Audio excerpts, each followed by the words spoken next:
नमस्कार दोस्तों, आप सभी का मेरे YouTube चैनल शिक्षा सिद्धि में बहुत बहुत स्वागत है। आज हम पढ़ेंगे हल का पुनर्बलन का सिद्धांत। हल्स रीइंफोर्समेंट थ्योरी सामान्यतः यह थ्योरी इस बात पर आधारित है कि हमको जब कोई चीज़ सीखना होती है तो उसमें उद्दीपक जो है वो हमारे सीखने की प्रक्रिया को बढ़ा देते हैं। अमेरिकी संबंधवादी मनोवैज्ञानिक क्लार्क एवं हल ने पावलाक के प्रयोगों से प्रेरित होकर अपना सीखने का सिद्धांत प्रस्तुत किया। इसे हल का प्रबलन सिद्धांत, क्रमबद्ध व्यवहार सिद्धांत, सिस्टमेटिक बिहेवियर, परिष्कृत सिद्धांत, रीइंफोर्समेंट थ्योरी, यथार्थ सिद्धांत, प्रिसाइज थ्योरी या अंतर्नोद न्यूनता का सिद्धांत, ड्राइव रिडक्शन थ्योरी के नाम से भी जाना जाता है। ये सिद्धांत है। हल के अनुसार सीखना आवश्यकता की पूर्ति की प्रक्रिया द्वारा होता है, अर्थात हमें यदि किसी चीज़ की आवश्यकता है तो हम उसको जल्दी सीख लेते हैं, और यदि सीखने की प्रक्रिया में यदि कोई उत्तेजक रख दिया जाए तो उससे हमारा जो तनाव बढ़ता है वो हमारी सीखने की प्रक्रिया को और अधिक बढ़ा देता है।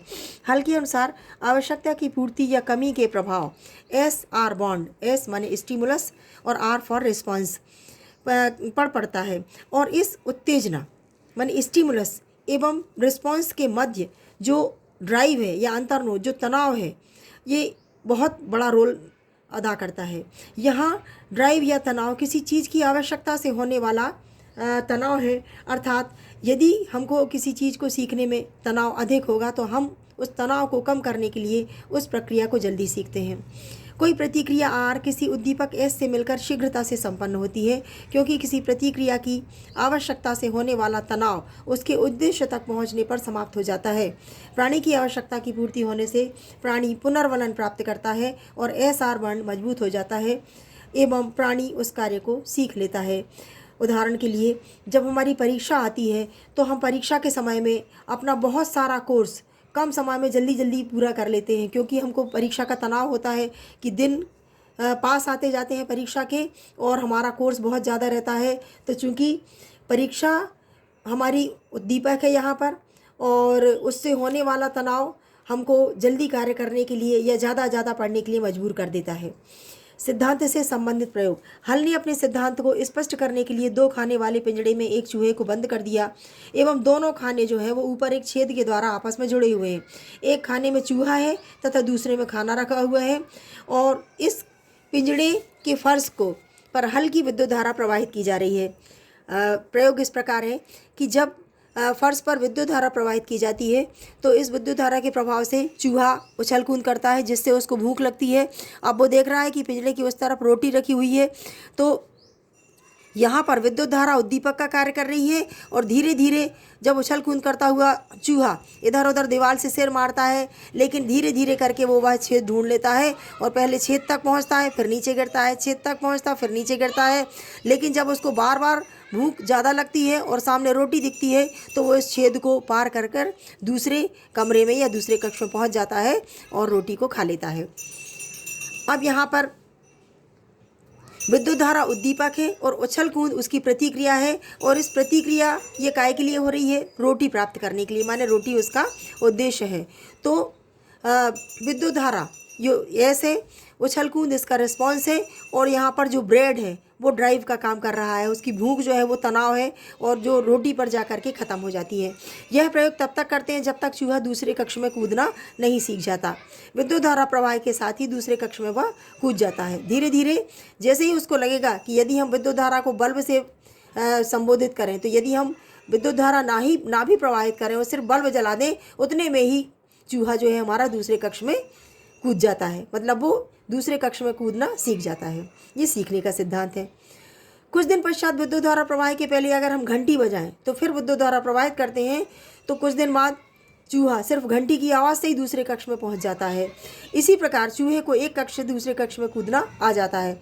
कुछ समय पश्चात हम घंटी बजाने का समय हम बढ़ा देते हैं। 5 मिनट तक घंटी बजती रहती है। पहले जो चूहा घंटी की आवाज़ के साथ ही दूसरे कक्ष में कूद जाता था, अब नहीं कूदता, क्योंकि धीरे धीरे उसकी प्रतिक्रिया घंटी के प्रति समाप्त हो जाती है। इस प्रकार का प्रबलन नितार प्रबलन कहलाता है, अर्थात उसको मालूम है कि अब हमको आता है, जब हमें आवश्यकता होगी उस समय हम जो है छेद से पार करके दूसरे कक्ष में पहुंच जाएंगे। या ये भी हो सकता है कि एक बार यदि उसका पेट भरा हुआ है तो फिर वो घंटी की आवाज़ से ही दूसरे कक्ष में नहीं पहुंचेगा, क्योंकि उसका पेट भरा हुआ है। ये नितार प्रबलन का सिद्धांत कहलाता है, जो उत्तेजक एस एवं आवश्यकता डी कम होने पर प्रतिक्रिया को धीमा कर देता है। हल का द्वितीयक प्रबलन सिद्धांत। यदि क्रिया में एस आर बॉन्ड पहले से उपस्थित है और यदि उसके पहले कोई उद्दीपक रखें तो प्राणी पहले वाला एस आर बॉन्ड को भी बना लेता है। प्रयोग है यहाँ पर, यदि किसी कुत्ते को रोटी का टुकड़ा दिखाया जाए तो वह लार टपकाता है। जब रोटी के पहले उसके सामने मेट्रोनॉम से टिक टिक आवाज़ करें तो कुत्ता मेट्रोनॉम की आवाज़ से ही लार टपकाने लगता है। इसके पश्चात मेट्रोनॉट के पहले काला वर्ग कोई टुकड़ा यदि हम रख दें तो कुछ समय पश्चात कुत्ता जो है वो काले वर्ग को देखकर भी अपनी लार टपकाने लगता है, क्योंकि ये सब उसको किसकी याद दिलाते हैं? रोटी की। अर्थात पहले रोटी, कुत्ता, इसके बाद मेट्रोनॉस कुत्ता, एस आर बॉन्ड, फिर काला वर्ग और कुत्ता, एस आर बॉन्ड बनते चले जाते हैं और लार की मात्रा बढ़ती चली जाती है। चार्ल्स ई स्किनर के अनुसार अब तक सीखने तक के जितने भी सिद्धांत हैं, यह सिद्धांत उनमें सर्वश्रेष्ठ है। आइए अब देखते हैं हल के सिद्धांत के शैक्षिक निहितार्थ। अधिगम की आवश्यकता की पूर्ति या न्यूनता के अनुसार पाठ्यक्रम निर्माण के लिए सैद्धांतिक पृष्ठभूमि प्रदान करता है। यह सिद्धांत वैयक्तिक भिन्नता की आवश्यकता की पूर्ति हेतु अधिगम व शिक्षण में सुधार करवाता है, क्योंकि हम देखते हैं हमारी क्लास में कई स्तर के बच्चे होते हैं, कुछ होशियार होते हैं, कुछ मीडियम होते हैं और कुछ पढ़ने में थोड़ा अच्छे नहीं होते, कमज़ोर होते हैं। तो यहाँ हम क्या करते हैं कि कमज़ोर बच्चों के साथ होशियार बच्चों को बैठा देते हैं। तो होशियार बच्चों की त्वरित कार्यवाही देख करके जो कमज़ोर बच्चा है उसके मन में तनाव पैदा होता है और धीरे धीरे वो भी अपनी स्पीड बढ़ा लेता है। प्रेरणा पर बल देता है, अर्थात सिखाने के पहले यदि किसी को प्रेरित कर दिया जाए तो वह जल्दी सीखता है। अभ्यास पर बल देता है, ज्ञान की पुनरावृत्ति पर बल देता है, समय पर कार्य पूर्ति पर बल देता है ताकि नितार प्रबलन ना हो सके, क्योंकि एक समय के बाद फिर बच्चे शुरुआत में जल्दी जल्दी पढ़ते हैं, फिर उनमें क्या होता है, उनकी पढ़ाई में कमी होने लगती है, या ये समय कि उनका यदि ध्यान भटक जाता है तो बच्चे फिर कम पढ़ने लगते हैं। तो फिर वापस ध्यान उसी बिंदु पर लाने के लिए उनको कोई उद्दीपक दिया जाता है। जैसे हम बीच बीच में पूरी साल के बीच में हम कई बार क्या करते हैं, कभी टेस्ट लेते हैं, कभी परीक्षाएं लेते हैं, तो ये क्या करते हैं कि बच्चों में नितार प्रबलन नहीं आने देता और ये उद्दीपक का काम करते हैं ताकि बच्चा अपने पढ़ने में एक जैसा बना रहे। विद्यार्थी को दंड या प्रशंसा के द्वारा भी प्रबलित करके उससे कार्य की पुनरावृत्ति करा सकते हैं। कृत्रिम उत्तेजकों के विकास द्वारा शिक्षण प्रक्रिया सुदृढ़ बनाता है। हल के सिद्धांत की सीमाएं। यह गुप्त अधिगम की व्याख्या करता है और मानवों पर इसका प्रयोग कम सत्यापित हुआ है। सारांश में हम कह सकते हैं कि उपरोक्त गुण दोषों के आधार पर यह स्पष्ट होता है कि हल का प्रबलन सिद्धांत मनोवैज्ञानिक परिस्थितियों को ध्यान में रखकर अधिगम प्रक्रिया को सरल बनाता है। धन्यवाद।